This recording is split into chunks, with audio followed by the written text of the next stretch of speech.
Ringkasan meditasi Alkitab kuartal 1 pelajaran ke-12 dengan judul Hidup bersama satu sama lain. Paulus membedah struktur sosial dengan kacamata yang gak biasa. Oke, mari kita lepas sebentar jubah agamis kita yang mendayu-dayu itu. Kita pakai logika modern kontemporer dari istilah sains mutakhir, programming komputer, biologi molekuler, sosiologi, psikologi, antropologi, spiritual, dan filsafat. Tapi tetap berpijak pada teks-teks kitab suci. Kalau kamu pikir iman itu cuma soal perasaan damai di hati sambil nyanyi lagu syahdu, kamu salah besar. Kristus dan penebusannya adalah sistem operasi baru buat ngerombak total cara manusia berinteraksi. Ada 6 poin kenapa pengenalan akan Kristus bikin orang bisa hidup berdampingan tanpa gimmick, tapi logik. Yang pertama, deeskalasi hierarki. Menghancurkan kultus individu dalam sosial. 1 Petrus 2 ayat 16 ini tombol destruksi ego, budak yang lebih merdeka dari majikan. Secara filsafat, manusia itu haus validasi dan kekuasaan. Tapi lihat taktiknya. Kamu disuruh hidup sebagai orang merdeka, sekaligus sebagai hamba Allah. Ini mind-blowing yang jenius. Kristus menebusmu bukan supaya kamu jadi anarkis yang bebas semau jidat, tapi supaya kamu gak lagi dijajah sama nafsumu sendiri.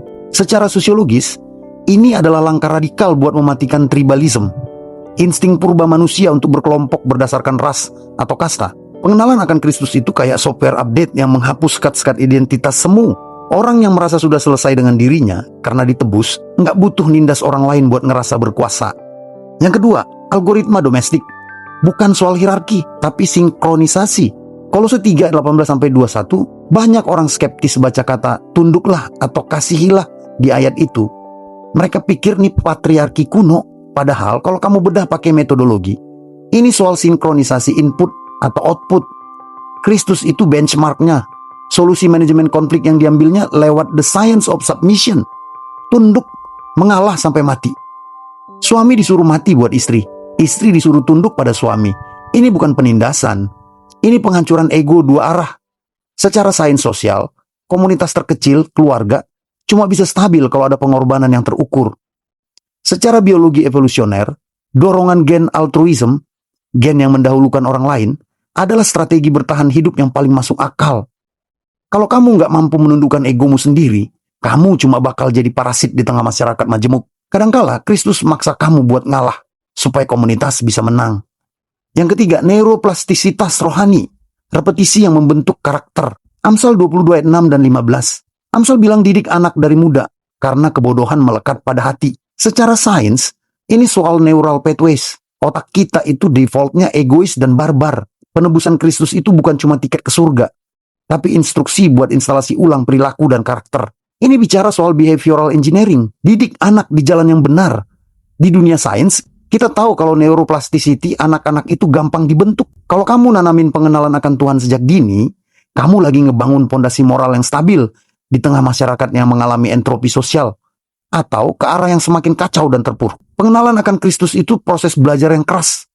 Kalau kamu nggak dididik buat kenal penebusan, kamu bakal tumbuh jadi predator sosial yang cuma peduli sama survival of the fittest. Hidup bersama itu butuh orang-orang yang otaknya udah dikalibrasi untuk peduli sama orang lain sejak dini. Penebusan Kristus ngasih kompas supaya manusia nggak cuma sekedar hidup, tapi punya arah yang nggak nabrak ketertiban umum dan kepentingan orang banyak.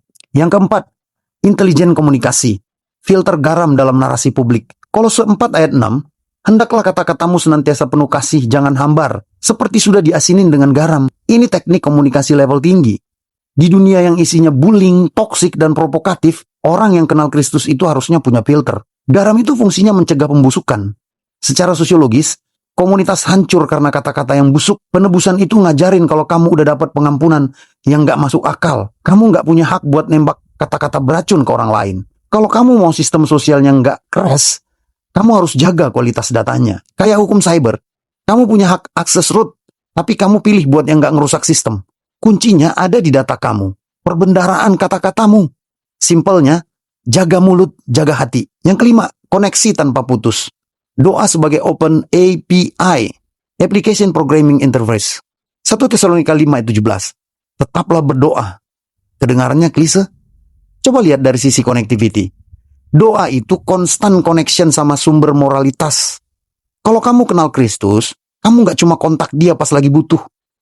Secara spiritual filsafat, Doa itu menjaga kesadaranmu tetap on, bahwa ada orang lain di sekitarmu yang juga dicintai Tuhan.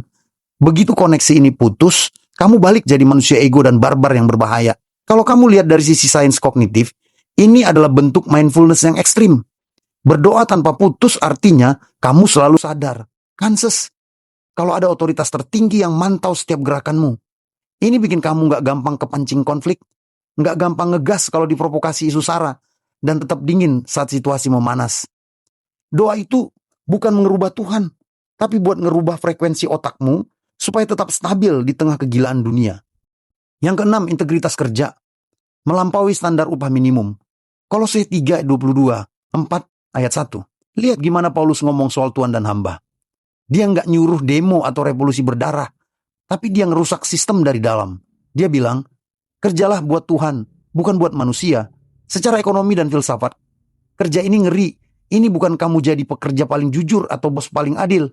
Bukan karena diawasi CCTV atau takut serikat buruh. Tapi karena kamu peduli sama yang namanya skor moral alam roh. Nggak kelihatan, tapi pasti ada. Pengenalan akan Kristus bikin orang punya integritas yang nggak bisa dibeli. Dan komunitas mana yang nggak bakal solid kalau isinya orang-orang yang jujur di level tulang sumsum begini? Gimana?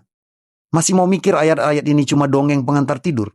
Atau kamu mulai sadar kalau Kristus lagi nawarin arsitektur sosial yang jauh lebih canggih dari sekedar seperangkat hukum dan aturan, perintah dan larangan? Mungkin kamu tertarik kalau kita bedah lagi lebih dalam soal gimana skor moral ala Kristus ini sebenarnya jauh lebih memerdekakan daripada penjara digital yang kamu takutin itu. Untuk memahami semua ini lebih luas dan lebih dalam, mari nikmati live streaming podcast Meditasi Alkitab pada hari Selasa depan tanggal 17 Maret 2026 bersama Pendeta Manuntun Nutasoid dan Bapak Yoni Prasetya Tomo dari Studio Ulibana. Tuhan memberkati.